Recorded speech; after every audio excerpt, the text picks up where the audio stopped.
The Meridian Foundry Combat College did not graduate soldiers so much as it forged instruments, and like any forge, it measured its success in what survived the heat rather than what entered it, which was why the recruitment officers spoke of attrition rates the way other institutions spoke of admissions standards, with a pride that bordered on reverence. Built into the flank of a dead moon that orbited a gas giant the color of bruised copper, the college was a structure that announced its philosophy before a single cadet ever passed through its airlocks. Its corridors were poured from a gray composite that drank light and gave nothing back. Its ceilings ran high enough to make every individual feel small, and its armories were the warmest rooms in the complex, because in the calculus of the place, the weapons mattered more than the hands that held them. The instructors of the college belonged to the Drevani,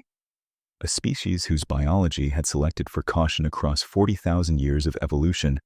on a homeworld where every surface might be venomous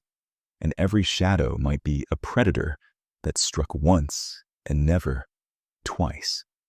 The Drevani had built an interstellar civilization on a single organizing principle,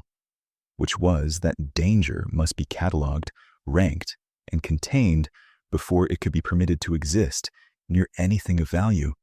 And the Foundry was the purest expression of that principle, a place where lethality itself was studied like a science, and where the most dangerous objects in the known systems were brought to be understood, classified, and locked away. Into this place, in the third cycle of the recruitment year, came a human, and the Drevani did not know what to do with him, because the human did not fit any of the categories their entire civilization had been built to maintain. His name was Eli Marsh, and the intake officer who logged him spent a full minute staring at the readout before entering anything at all. The readout offered her 3 categories for a recruit's psychological baseline, which were compliant, resistant, and unstable, and the human's biometric scan refused all 3, returning instead a resting profile so flat and so even that the officer ran the scan a second time on the assumption that the instrument had failed. The instrument had not failed. The human simply did not produce the stress markers that the Drevania had spent 40,000 years learning to read in every living thing: the elevated pulse, the dilated capillary, the small involuntary withdrawal of a body that knows it stands among things that could end it. Marsh was 34 standard years old, of middling height for his species, with the kind of build that came from labor rather than training, broad through the shoulders and thick through the forearms, with hands that bore the small white scars of someone who had worked with sharp things in cold places for a very long time. There was a deeper scar across the back of his left hand, pale and ridged, the kind a cutting tool leaves when it slips on cold metal,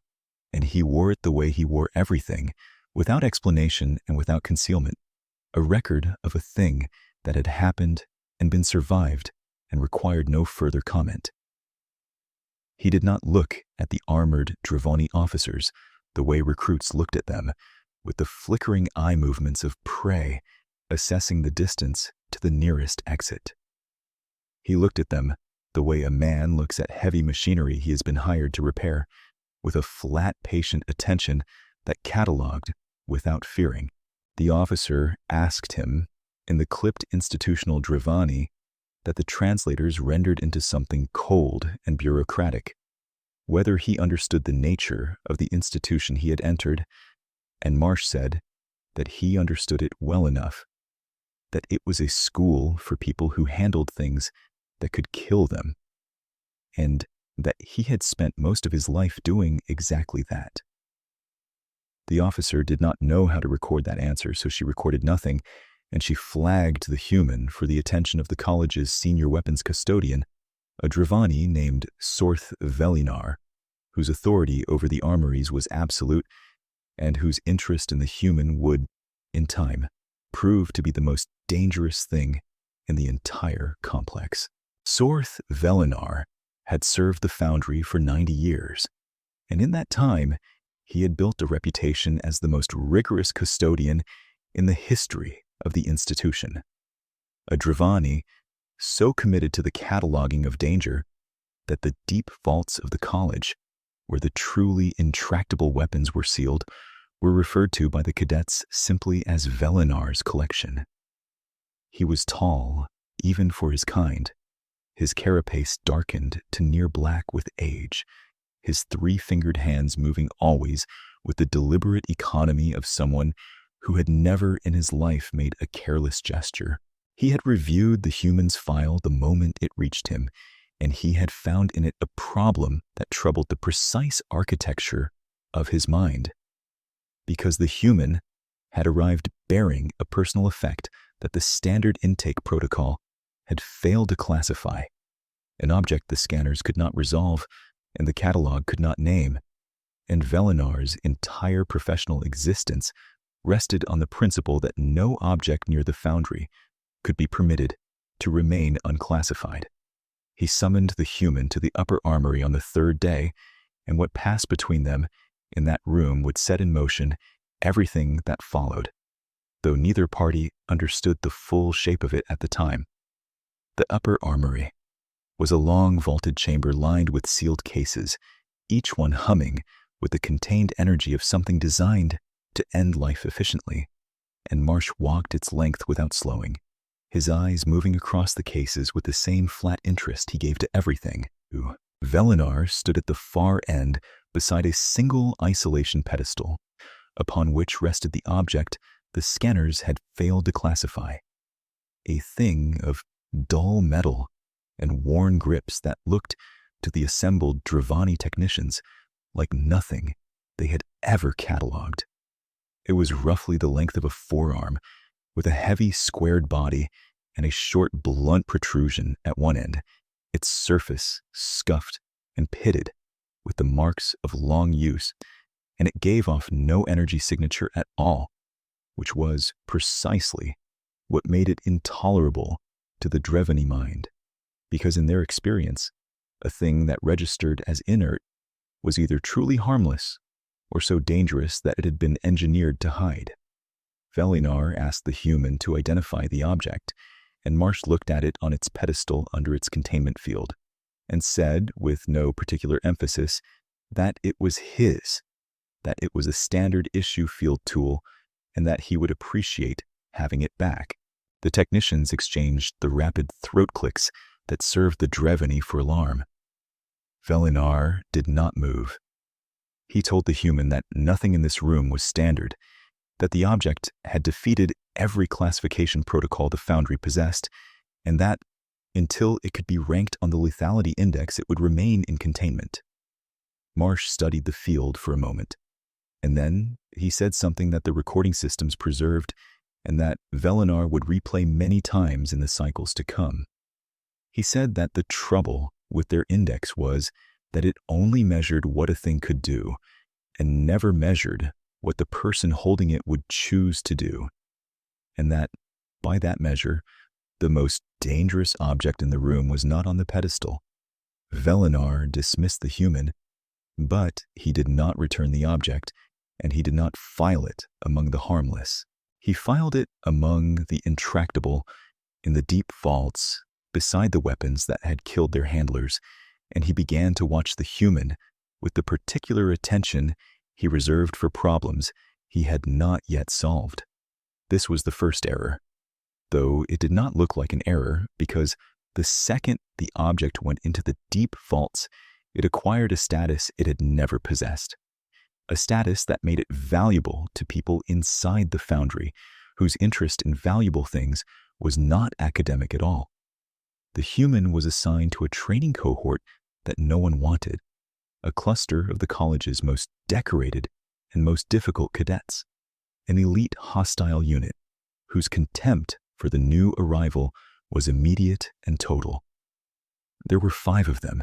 and each one had been forged by the Foundry into something its instructors held up as proof of the institution's philosophy. There was Kessa Droon, the cohort's tactical lead, a Dravani whose ocular implants let her read the kinetic future of any fight a half second before it happened. Her eyes replaced in childhood with lenses that showed her the trajectory of a thrown blade before the hand had finished releasing it, and who looked at the human the way she looked at any unranked variable, as a problem to be either classified or removed. She had graduated 3 exercises ahead of her year and had never once been struck in a sparring match, and the half-second margin her implants gave her had become so fundamental to her sense of herself that she had forgotten it was a margin at all, and not simply the way the world was. There was Tovek, the demolition specialist, slender and quick and proud of a precision that no one in 3 graduating classes had matched, who could set a breaching charge to the thickness of a single layer of plating and resented the human's presence as an insult to the standards he had bled to meet. There was Hallen Moore, the cohorts tracker, a massive Drevani whose lineage had evolved on a high-gravity world and who read the vibrations of the ground through the soles of his feet the way other beings read light, who could name the weight and number of a column of marchers from a kilometer off, and who regarded the soft-built human as a structural weakness the cohort would be forced to carry across terrain that punished weakness. There was Niels Akra, the combat medic, whose 4 arms could either reassemble a shattered body or disassemble a living one with equal precision, and who had long ago stopped distinguishing between the two with anything resembling sentiment, because the discipline of keeping cadets alive in a place designed to kill them had burned the sentiment out of him before his 2nd year. And there was the one they called the Quiet One,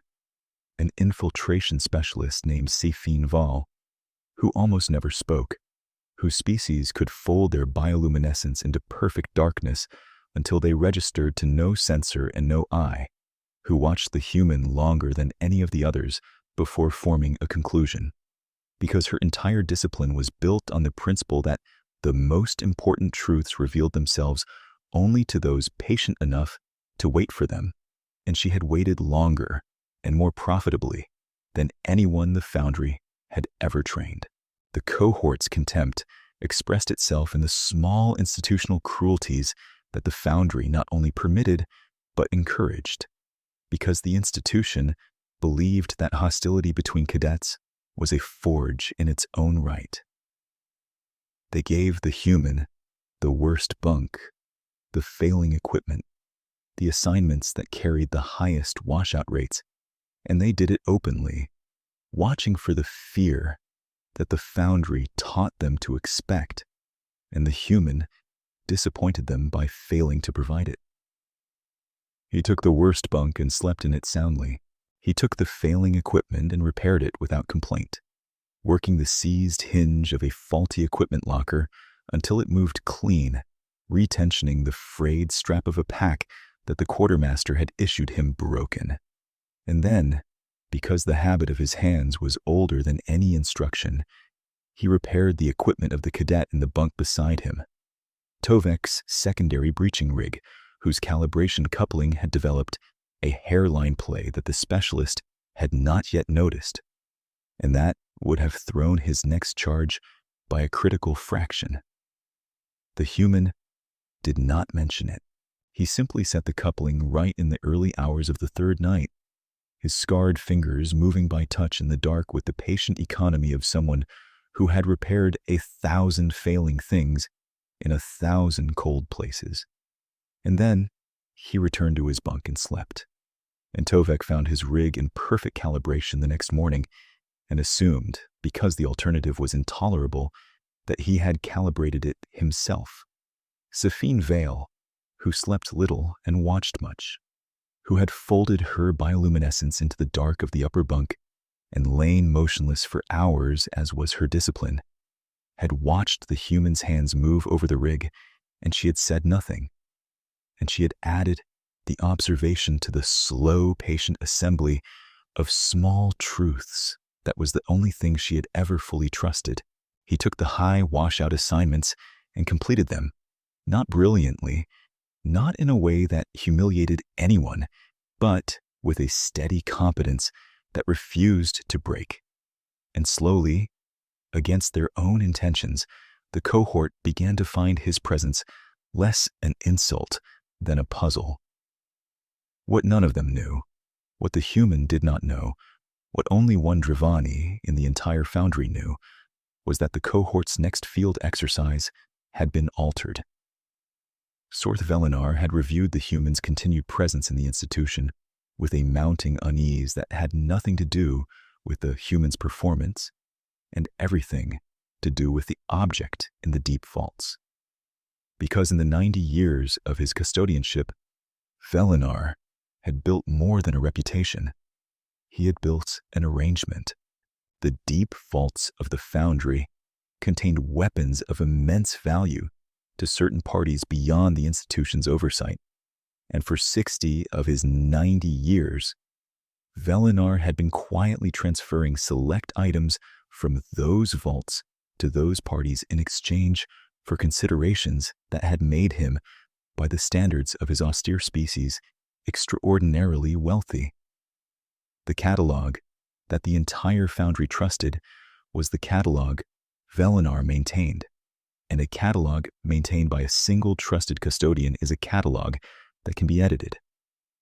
The human's object was a problem, not because it was dangerous, but because the human kept insisting it was ordinary.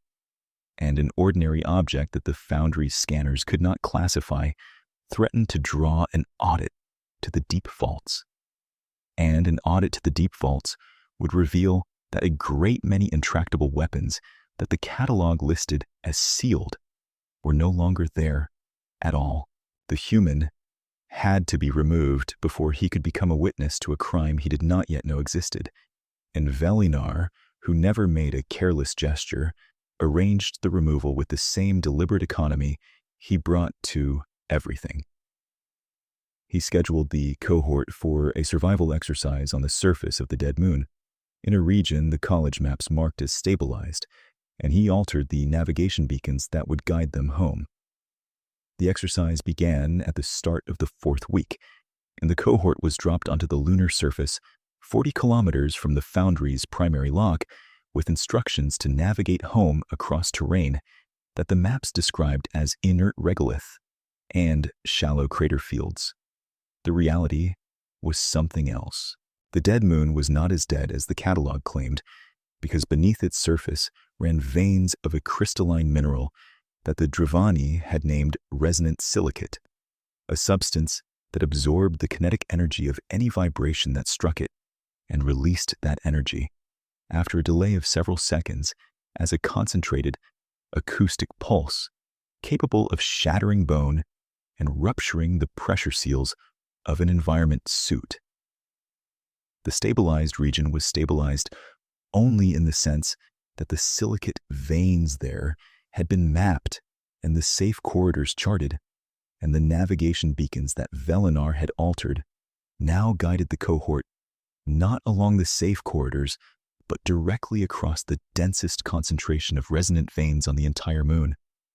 The cohort did not know this. The cohort trusted the beacons, because trusting the catalog was the foundation of everything the foundry had taught them, and they set out across the gray plain in a tight tactical formation with the human at the rear, where the cohort had placed him, because the rear was the position of least consequence. For the first 3 hours, the march was uneventful, and the cohort's contempt for the human reasserted itself in the easy rhythm of a routine exercise. Kessadrune set a punishing pace, and the human kept it without complaint. Hallan Moore read the ground through his feet and reported it stable, and it was stable because the densest veins lay still some kilometers ahead. Then, at the 3rd hour, the human stopped. He did not call out, because calling out was not his way. He simply crouched and laid his bare palm flat against the regolith and held it there. And when Safin Val, who had drifted to the rear without quite admitting to herself that she was watching the human more than the terrain, asked him what he was doing. He said that the ground was singing. The Dreveni had no equivalent expression, and the translator rendered it literally, and Sefine almost dismissed it, until the human added that the singing was getting louder ahead, a low vibration coming up through the rock that he could feel in the bones of his hand, and that he had felt that exact frequency once before, years ago, in a mine on a world she had never heard of, in the moments before a section of that mine had killed 4 people. He said it the way he said everything, flatly, without drama. And Sefine Vale, whose discipline was the patient reading of small truths, felt the first cold recalibration move through her. She had classified the human as soft prey. She began, in that moment, to reclassify him as something else. She brought it to Kessedrune, who consulted the beacons, which reported the corridor ahead as clear, and Drune, whose ocular implants showed her the kinetic future of any fight, but could not show her a danger buried meters below the rock, trusted the beacons over the human because the beacons were the catalog, and the human was an unranked variable. The cohort pressed forward. The human did not argue because arguing was not his way either, but he changed his position in the formation, drifting forward from the rear until he walked a half pace behind Hallen Moore, the tracker, and he kept his eyes on the ground, and he kept one hand free. At the 4th hour, the ground beneath Tovex, the demolition specialist, the lightest and quickest of them all, gave a single deep pulse, and the resonant silicate beneath his feet absorbed the kinetic energy of his stride and held it, and 4 seconds later released it upward in a column of concentrated sound that struck Tovex full in the chest and threw him backward across the regolith, with his suit's pressure alarm shrieking and a hairline fracture spreading across the faceplate of his helmet. For 3 seconds, absolute silence reigned. The silence of a cohort that had been forged to handle every danger the catalog contained and had just encountered one the catalog did not. Then the cohort did what it had been trained to do, which was to freeze in place and assess. And freezing in place was precisely the wrong response, because the silicate fed on stillness as readily as on motion, and the next pulse was building beneath Niels Akra, even as the medic's forearms reached toward the fallen Tovek. The human did not freeze. The human moved, and the cohort, watching, understood for the first time that everything they had assumed about him had been a failure of their own classification. He crossed the distance to Tovek in a low, scrambling gait that distributed his weight across the widest possible area, the gait of someone who had learned to move across ground that wanted to kill him, palms and the outer edges of his boots spreading the force of each motion so that no single point ever drove hard enough into the rock to wake the silicate beneath. He reached the fallen specialist before Akra did, and he did not try to lift him, because lifting him would have meant a concentrated point of force that the silicate would have answered. He gripped the back of Tovek's suit at the reinforced seam between the shoulders. He pressed his own chest flat to the regolith. He hauled the specialist toward him in a series of short, even pulls rather than one continuous drag, each pull timed to the lull between the building pulses, reading the rhythm of the waking rock through the bones of his forearms, the way he had read the singing through his palm an hour before. He felt the next pulse gathering beneath them as a deep, slow pressure, and he stopped, and he held, flat and still on the dangerous ground, until it released somewhere to their left in a column of sound that struck nothing. And then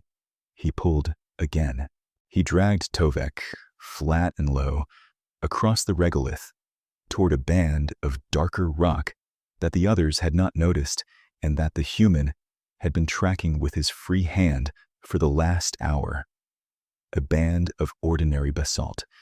threaded between the resonant veins, the only safe ground in a field that was now waking up around them. He did not stop to explain.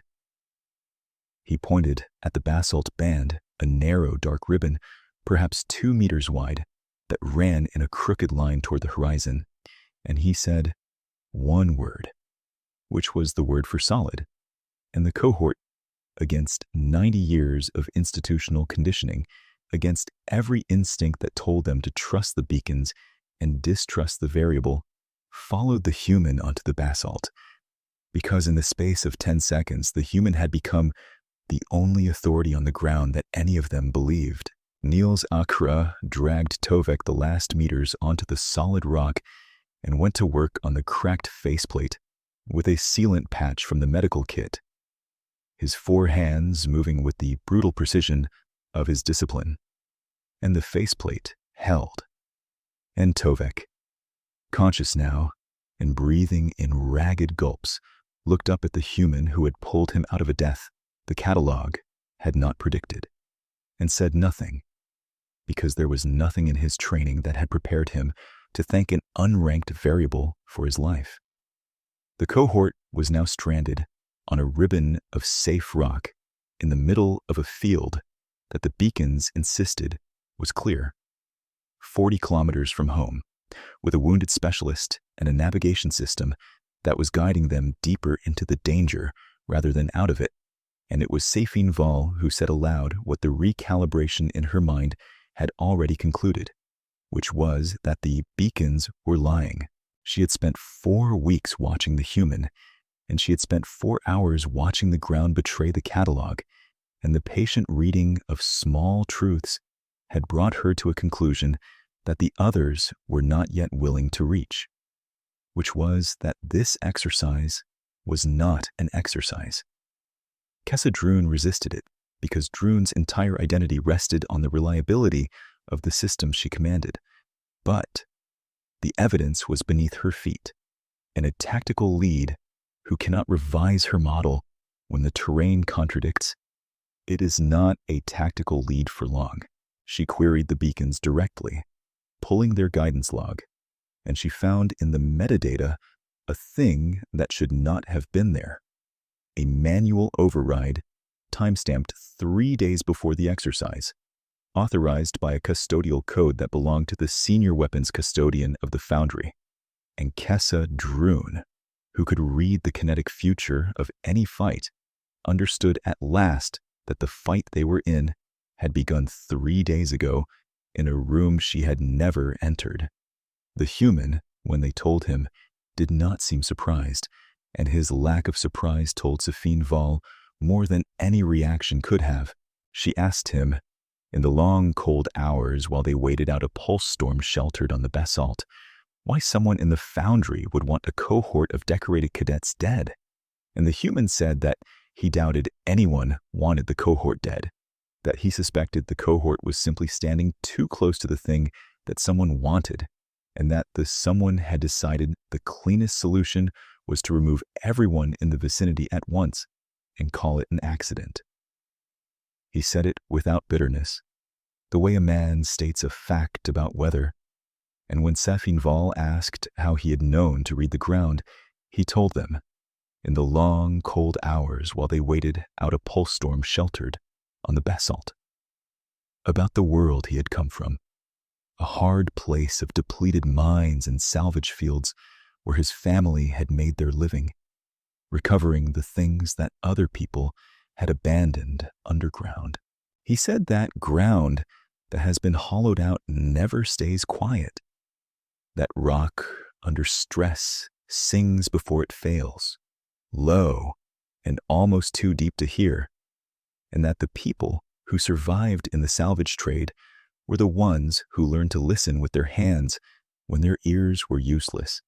and that he had buried 2 uncles who had not learned it in time. He said the silicate sang in a frequency he had felt once before, in a flooded shaft on a dead claim, 4 seconds of warning between the song and the collapse. and that 4 seconds was a great deal of time if a person had spent their whole life learning what to do with it. He told them because they had earned it by following him onto the solid rock about the object in the deep vaults, the standard issue field tool that the scanners could not classify, the heavy pry and brace tool his family had carried into every shaft they had ever entered, and about the custodian who had taken it and would not give it back, and Safin Vale, whose discipline was the assembly of small truths into large ones, fit the pieces together in the darkness and understood that the human's ordinary tool and the cohort's deadly exercise were the same problem wearing two faces, and that the face they had not yet seen belonged to Sorth Velinar. The journey home took 11 hours, and the cohort survived it because the human read the ground the way the Dravani read light, palm flat against the rock at every uncertain stretch, calling the safe corridors that the beacons had hidden, and the cohort followed him, not because the institution had authorized it, but because the institution had failed them, and the human had not. Somewhere in those 11 hours the formation changed without anyone deciding that it should. The human was no longer at the rear. He walked at the point where the tracker traditionally walked, and Hallen Moore, the massive high-gravity tracker whose pride in his own sensory discipline had made him the human's harshest critic, walked a half-pace behind and slightly to the side, in the position of a specialist supporting a lead he had come to trust, and neither of them remarked on it, because the Dravani did not have a custom for remarking on a thing that had simply become true. They reached the Foundry's primary lock at the end of the 11th hour. 4 cadets and 1 human and 1 wounded specialist, who walked on his own feet. And they came through the airlock into a reception that was not expecting them, because the navigation beacons had reported the cohort's position as 12 kilometers from the lock and descending into a region from which the maps suggested no one returned. Sorth Velinar was in the upper armory when the report reached him that the cohort had come home, and the deliberate economy of his movements failed him for the first time in 90 years, because a custodian who has built an arrangement on the reliability of his own catalog cannot afford for a catalog to be proven wrong by the people it was meant to bury. He moved to contain the situation with the only tools he trusted, which were the tools of his office, and he issued an order quarantining the returned cohort pending a safety review, and he prepared to do to the catalog what he had done many times before, which was to edit it until the truth it contained matched the truth he required. But the human had spent 4 hours in a deep vault of memory of his own during the long walk home, and he had told Safin Val not only about the object, but about a thing he had noticed in the upper armory on the day Velinar had refused to return it, a thing that the human, with his flat patient attention, had catalogued without understanding its significance, which was that the isolation pedestal where his tool had been displayed bore the same custodial seal as the deep vault cases, and that several of those vault cases, visible behind Velinar through an open security door, had been sealed with a film that did not match the others, a newer film applied recently over cases that the catalog would have listed as undisturbed for decades. The human had not known what he was seeing. Safin Val, when he described it, knew exactly, because the patient assembly of small truths was her entire art, and she understood that the human had described the visible evidence of a custodian resealing cases he had emptied, and that the evidence was sitting in the upper armory under a seal that only the custodian could break,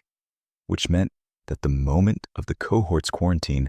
was also the only window in which the evidence might still exist before Velinar made it disappear. It was Kessadrune who broke the quarantine, because a tactical lead who has learned that the systems she commands can be edited against her has learned the most dangerous lesson the Foundry can teach, which is to act on the terrain rather than the catalog. She did not stage a confrontation, because confrontation was the human's lesson, and she had learned it, that the most dangerous person in the room is rarely the loudest. She did something quieter and far more effective. She invoked an audit, a thing within her authority as a returned cohort lead, reporting an exercise casualty, an independent review of the navigation beacons and the exercise authorization, and she invoked it not through the custodial channel that Velinar controlled, but through the medical channel that Niels Akra controlled, citing the injury to Tovek, and the medical channel was the one channel in the Foundry whose records the custodian had never thought to edit, because in 90 years of cataloging danger, Sorth Velinar had never once imagined that the danger would come up through the infirmary. The audit reached the upper armory before Velinar could complete his resealing, and the auditors, following the medical complaint, examined the isolation pedestal and the vault cases behind it, and they found what the human had seen without understanding, and what Sephine Vale had understood without seeing, which was a row of cases sealed with new film over interiors that the catalog insisted were full, and that were, in fact, empty. The intractable weapons that the Foundry believed it had contained for decades were gone, sold across 60 years through an arrangement that had made one custodian wealthy and one institution a liar. And the catalog that the entire Foundry had trusted was revealed as the instrument of its own undoing. Sorth Velinar was relieved of his custodianship in a proceeding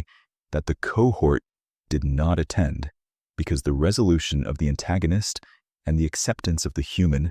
were two separate beats, and the Foundry, for all its cruelty, understood the difference between them. The human got his object back. An apologetic intake officer returned it to him in a plain case, the standard issue field tool that had defeated every classification protocol the Foundry possessed, and Marsh took it without comment and clipped it to his belt where it had always belonged. Kessa Droon, who had pulled the metadata that exposed the lie, asked him at last what it actually was, this thing that had nearly killed them all by being valuable, and the human turned it over in his scarred hands and showed her. It was a tool for prying things open and holding things shut, a heavy squared head and a short blunt arm, a thing for breaking a seal that had rusted and for bracing a beam that had begun to fall, a thing his people had carried in the mines and the salvage yards for as long as anyone could remember, and it was dangerous, he agreed, in exactly the way he had told Velinar it was dangerous, which was that it could do almost anything in the hands of someone who understood what needed doing, and almost nothing in the hands of someone who did not. The Foundry had ranked it as intractable because it could not be classified, and it could not be classified because its danger was not in the object at all. Droon looked at the tool, and then she looked at the human, and she understood that the Foundry had spent 4 weeks trying to rank a thing it should have understood. It could never rank, because the lethality index measured what a thing could do and never measured what the person holding it would choose to do. And by that measure, the most dangerous thing in the Foundry had never been on any pedestal.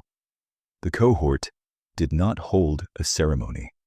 because ceremonies were not the Dreveni way, and declarations were not the humans, and the proof of what had changed arrived instead in 100 small adjustments that no one announced. The human's bunk was no longer the worst. His equipment no longer failed, because someone in the early hours, when they believed no one was watching, had begun to maintain it for him, and the human did not ask who, because he understood the grammar of the gesture better than anyone in the Foundry, having spoken that grammar himself for 34 years. The formation, when the cohort drilled, placed him at the point now, and the placement was never discussed.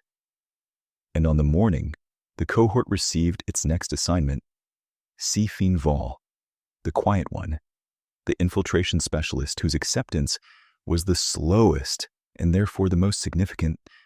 did a thing she had never done for any being in her life.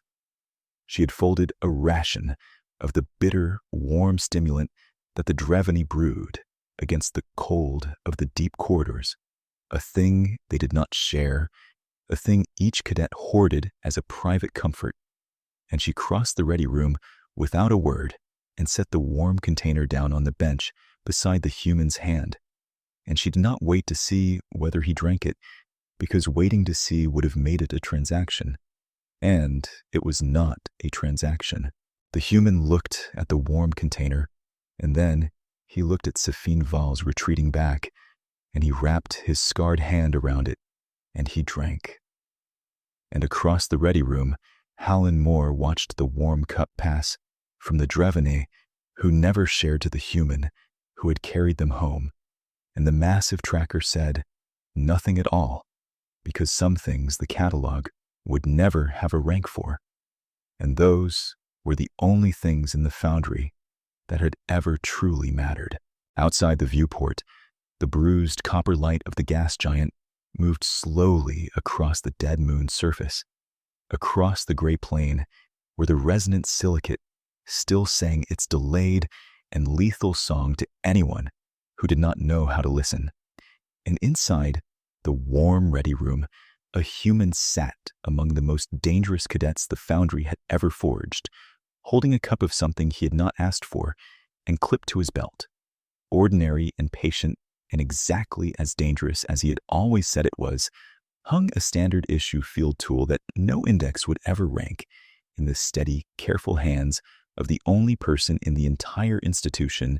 who had ever understood what it was for.